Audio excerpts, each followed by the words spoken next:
ठीक है कर लो स्टार्ट। नमस्ते मित्रों,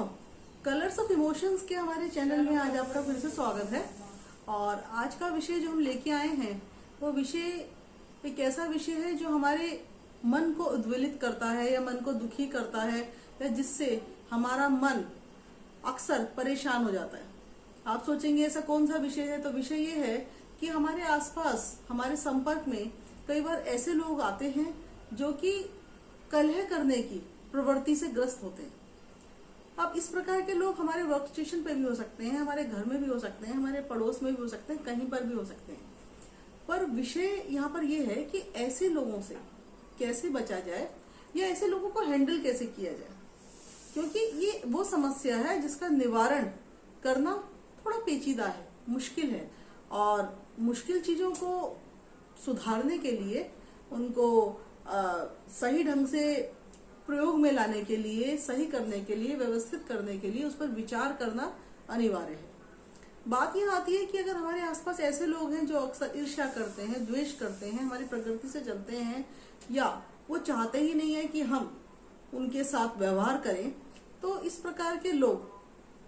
के साथ जब संपर्क करना चाहते हैं तो वो हमें दुखी कर देते हैं, पीड़ित कर देते हैं। और ये जो पीड़ा है वो हमें अंदर तक कई बार हिला देती है और हमारी प्रगति को किसी न किसी तरीके से रोक देती है। कई बार तो परिस्थिति ऐसी भी होती है कि ईर्ष्यालु व्यक्ति के साथ रह के और व्यवहार करके हमारी अच्छी आदतें भी कब उनकी जैसी आदतों का शिकार हो जाती है और अपने व्यवहार के अंदर हम वैसी आदतों को पाल लेते हैं। ये अक्सर देखा गया है। यहाँ बात आती है कि अगर ऐसा व्यक्ति हमारे परिवार में ही हो, हमारे उस माहौल में हो जहां हमने रहना है, जहां हमने व्यवहार करना है, जहां अपने जीवन के पूरे दिन के करीबन 18 घंटे तक उसके साथ व्यवहार करना है, तो हम क्या करें। सोचने पर, विचार करने पर हम इस निष्कर्ष पर पहुंचते हैं कि ऐसे लोगों के प्रति अगर हम उदासीनता का व्यवहार करें तो बहुत अच्छा है। लेकिन जरूरी तो नहीं है मित्रों कि हमेशा उदासीन व्यवहार करके ही समस्या का समाधान निकाला जा सके। तो यह बात आती है, अगर उदासीनता का व्यवहार नहीं कर सकते हैं तो फिर हम उदारता का व्यवहार करें कि उसके प्रति उदार रहें और ये मान लें कि इसका कुछ नहीं हो सकता, इसकी आदत है। लेकिन कई बार उदारता का व्यवहार करने पर दूसरा व्यक्ति उसे हमारी कमजोरी समझता है और वो ज्यादा हावी होता है और अपनी इस प्रकार की कलहकारी आदतें जो हैं उसको हमारे ऊपर और ज्यादा दबाव के साथ में व्यक्त करता है। यानी कि उदारता भी इसका फिर कोई सॉल्यूशन नहीं है। फिर बात आती है कि दया करें, दया भी सॉल्यूशन नहीं है, क्योंकि ऐसे लोगों को ये पता ही नहीं चलता कि उनका व्यवहार कैसे है। यानी उदारता, दया करने के बावजूद फिर हो सकता है कि हम अपने पे संयम कर लें कि भैया जो करता है करने दो, मैं कुछ नहीं करूंगा। लेकिन ऐसा करने पे हो सकता है कि आप खुद डिप्रेशन का शिकार हो जाए और आप अपने आप को इतना पीड़ित पाएं कि आप ये बात समझ ही ना पाए। फिर बात आती है कि आप ये देखें कि ऐसे व्यक्ति के साथ व्यवहार करने पर क्या आप प्रगति कर पा रहे हैं, क्या आप आगे बढ़ पा रहे हैं, क्या आप ऊपर उठ पा रहे हैं, या आपके अतिरिक्त आपके परिवार में, आपके पूरे परिवार के अंदर इस बीमारी की वजह से, संक्रमण की वजह से परिवार ऊपर उठने की बजाय नीचे को तो नहीं जा रहा है कि पूरे टाइम आप यही सोचते रहते हैं कि उस व्यक्ति ने आपके साथ कैसा व्यवहार किया। मित्रों, यह बात आती है, सब विचारों को करने के बाद में बात यह आती है कि जो व्यक्ति कलह कर रहा है, क्या वो कलह रोज रोज करता है या वो कभी कभी करता है। एक ऐसा व्यक्ति जो कभी कभी कलह करता है तो हो सकता है कि उसके साथ की परिस्थितियां ऐसी हों कि वो विवश हो, कि वो अपने आप को उस परिस्थिति में संभाल ना पाए और वो विस्फोट होकर परिवार के सदस्यों पे निकले। लेकिन अगर कोई ऐसा व्यक्ति परिवार में है जिसकी आदत है, जो रात दिन सुबह शाम हर समय कलह में ही लगा रहता है, इसका मतलब वो व्यक्ति परिस्थितियों का शिकार नहीं है, उसकी आदत है, उसके व्यवहार में वो चीज रम चुकी है और उसको पता ही नहीं है। और शायद उसे वो अपना हक भी समझता है कि मैं ऐसा कर सकता हूँ, क्योंकि दूसरे लोग जो उसके प्रति उदासीनता दिखा रहे हैं, दया दिखा रहे हैं, क्षमा दिखा रहे हैं, वो उसको दूसरों की कमजोरी समझ रहा है। तो मित्रों, यह बात आती है कि हम साथ रहते क्यों हैं। कोई भी संगठन, कोई भी समाज, कोई भी संस्था, कोई भी परिवार तब साथ रहते हैं जब वो साथ रहकर अपने गोल तक, अपने लक्ष्य तक पहुंचने के लिए वो आसानी से उस लक्ष्य को पा लेते हैं। लेकिन जब परिवार का कोई सदस्य या हम लोग आपस में ये सोचने लग जाए कि जिस परिवार में, जिस संस्था में, जिस समाज में, जिस माहौल में हम रह रहे हैं, वहां पर साथ रहने से हम प्रगति की तरफ नहीं पहुंच रहे, बल्कि दूसरे लोग मिलकर हमारा शोषण कर रहे हैं, तो हमें ये लगेगा कि ये जो लोग हमारा शोषण कर रहे हैं, इन लोगों को मैं खरी खोटी सुनाता हूं, इनको ठीक करता हूं कि मेरा शोषण ना करें। क्योंकि हम किसी की इज्जत, रिस्पेक्ट और किसी को अपने साथ तभी तक रखना चाहते हैं जब कोई व्यक्ति हमारे लिए इस्तेमाल करने योग्य होता है, यूजफुल होता है, और उसकी प्रेजेंस, उसका वहां पर होना, उसकी उपस्थिति मेरे लिए लाभकारी हो। हर व्यक्ति स्वार्थी है, हम सभी स्वार्थी हैं, कहीं ना कहीं स्वार्थ हम सब में है, लेकिन किस लेवल का स्वार्थ है, वो स्वार्थ क्यों है, इससे शायद हम लोग अनभिज्ञ, क्योंकि इसके ऊपर हमने कभी विचार ही नहीं किया। इसलिए कलह करने वाला व्यक्ति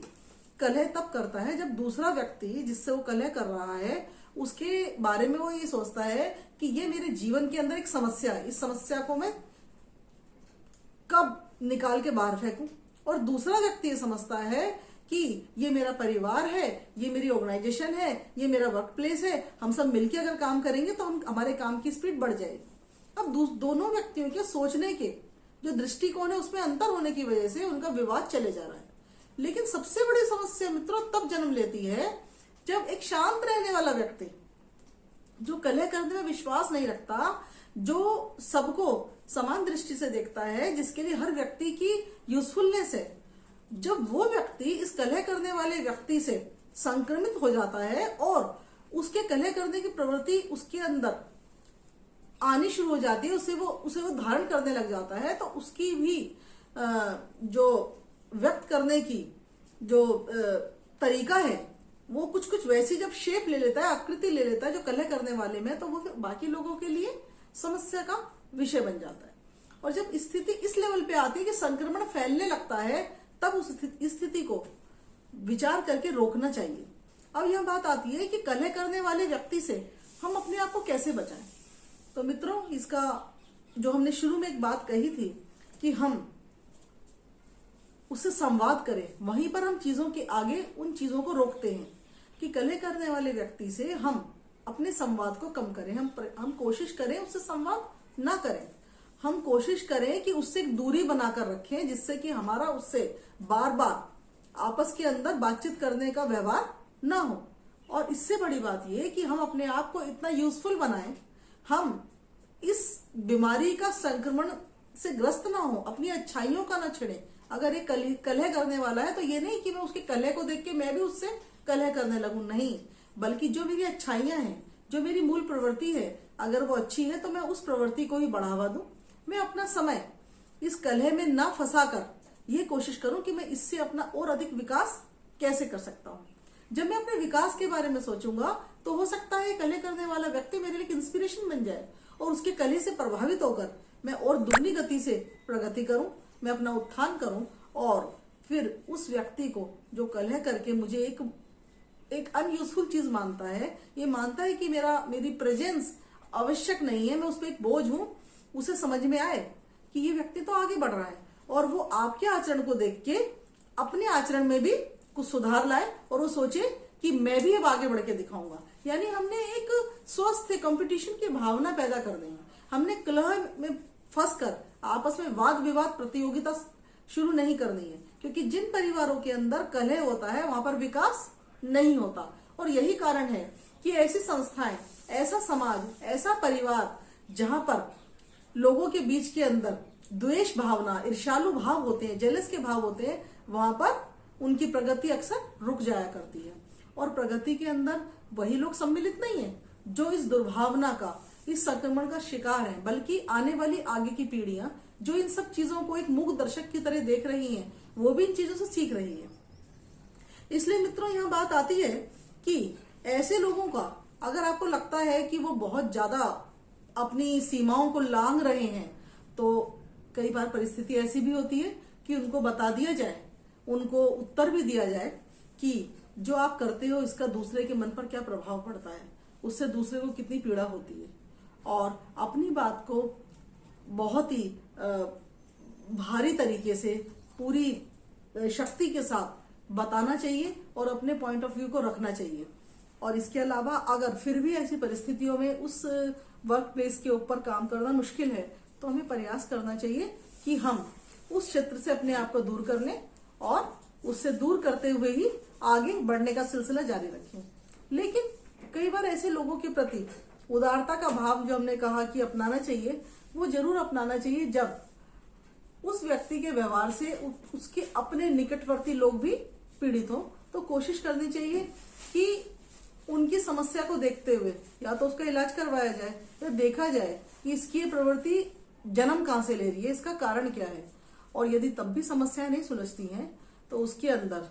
हम उसकी अपेक्षा कर उस पर ध्यान ना देकर और ये सोचकर कि हम इनका कुछ नहीं कर सकते, इनमें कोई सुधार भी नहीं ला सकते, तो अच्छा है कि हम उनकी तरफ ध्यान ना दें, उनकी बातों की तरफ ज्यादा वेटेज ना दें और अपने कामों में लगे रहें और उसके अलावा उनके साथ मिसबिहेव भी ना करें। क्योंकि किसी के बुरे व्यवहार से हमें ये सर्टिफिकेट नहीं मिल जाता कि हम भी वैसा व्यवहार करना शुरू कर दें। लेकिन मित्रों, घूम फिर के बात यह आती है कि ऐसे कलह करने वाले लोग जो कलह करते हैं वो समाज के अंदर कैसा वातावरण पैदा करते हैं। क्या उस वातावरण से समाज का भला होने वाला है या नुकसान होने वाला है? क्या ऐसे वातावरण से एक न्यूक्लियर फैमिली में, एकाकी परिवार में भी अगर कोई ऐसा सदस्य हो जो इस प्रकार की गतिविधियों में लिप्त हो तो उसको डील करना तो बहुत मुश्किल काम है। तो उस स्थिति में उपेक्षा करना और अपने कामों को खुद संभालना और अपनी कमियों को भी देखना कि कहीं ऐसा तो नहीं है कि हमारे व्यवहार में भी कुछ ऐसी कमियां हैं जिसके कारण दूसरे व्यक्ति को हम बेजानकारी उकसा देते हैं और वो उस प्रकार की गतिविधियां करने लगता है। इस पे भी हमें ध्यान देना चाहिए। और इसके साथ साथ मैं यही कहना चाहूंगी कि आपका जो विचार इस समस्या को लेकर है, उस विचार के ऊपर आपका क्या दृष्टिकोण है वो आप मुझे कमेंट बॉक्स में लिख के जरूर बताएं और ये बताएं कि इसके अंदर हम क्या सुधार और कर सकते हैं। क्या कुछ